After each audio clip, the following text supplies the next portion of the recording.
Perkenalkan, nama saya Angela Annelisa Nahonis, mahasiswa manajemen semester 5. Di sini saya akan mempresentasikan tugas teori pengambilan keputusan bab 13, yaitu tentang payback period, internal rate of return, profitability index, dan purchasing power parity dalam pengambilan keputusan. Yang pertama yaitu payback period. Metode payback adalah metode yang mendasarkan pada jumlah tahun yang diperlukan untuk mengembalikan investasi awal. Secara umum, investasi bertujuan untuk memperoleh keuntungan. Namun, keuntungan tersebut tentunya akan didapatkan dalam jangka waktu tertentu. Dari si investor, kurun waktu profit ini sudah pasti menjadi salah satu faktor yang akan ia perhatikan. Payback period adalah istilah untuk menyebut keterangan kurun waktu tersebut.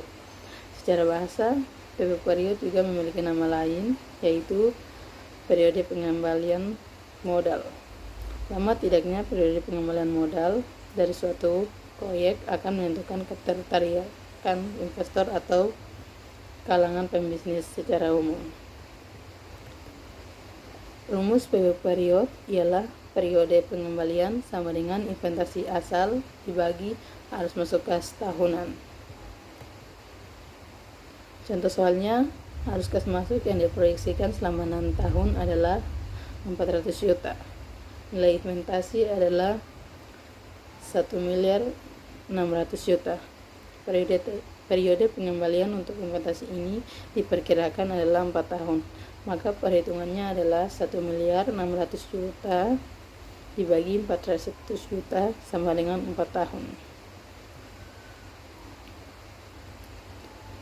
Keuntungan dan kelemahan dari metode payback period. Keuntungannya mudah dihitung dan mudah pula dimengerti dan dapat menangani risiko dengan efektif. Kelemahannya mengabaikan penerimaan setelah payback tercapai, mengabaikan peserta value of money,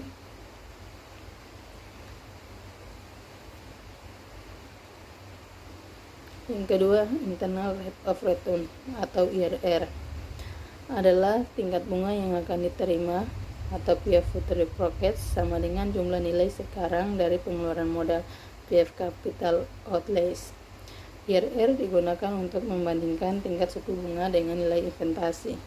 Perhitungan IRR dilakukan untuk mengetahui apakah cash flow yang dihasilkan lebih besar daripada nilai inflasi.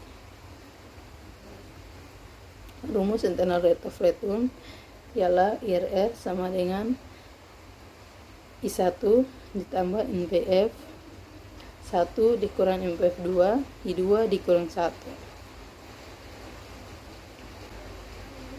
Fungsi internal rate of return.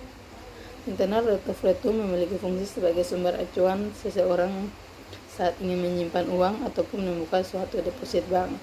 Internal rate of return berguna untuk membantu memberikan suatu perbandingan pada tingkat laju pengembalian dalam hal menentukan bentuk investasi yang diperkirakan akan lebih mampu memberikan keuntungan.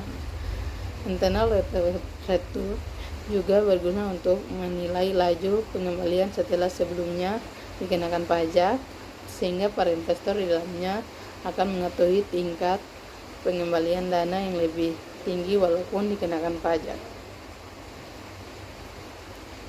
Kelebihan dan kekurangan internal rate of return. Kelebihannya adalah tidak melakukan pertimbangan atas time value of money. Untuk itu, dalam hal ini perhitungan bisa dilakukan secara lebih tepat dan juga lebih realitas bila dibandingkan dengan menggunakan perhitungan accounting rate of return.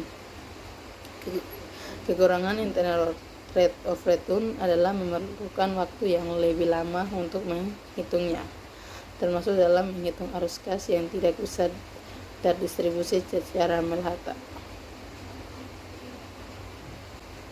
Kelebihan dan kekurangan internal rate of return. Kelebihannya ialah tidak melakukan pertimbangan atas time value of money. Untuk itu, dalam hal ini perhitungan bisa dilakukan secara lebih tepat dan juga lebih realitas bila dibandingkan dengan menggunakan perhitungan accounting rate of return.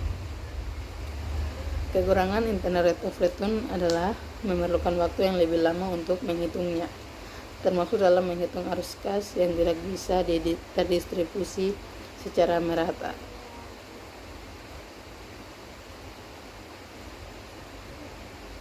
Yang ketiga, profitability index (PI). Profitability index adalah rasio seluruh nilai tunai PF dari arus kas masuk di masa datang terhadap investasi asal.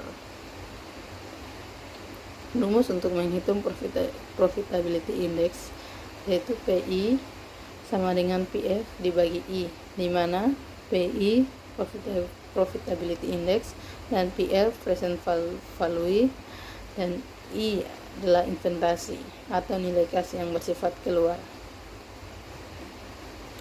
Contoh soal, seorang pembisnis menganalisis kondisi usahanya di mana nilai kas neto yang dimiliki dalam 1 tahun adalah 85.500.000. Nilai dari kas yang dikeluarkan untuk kebutuhan investasi adalah 55.700.000. Maka berdasarkan data ini, dihitunglah profitability index dan tentukan kelayakannya.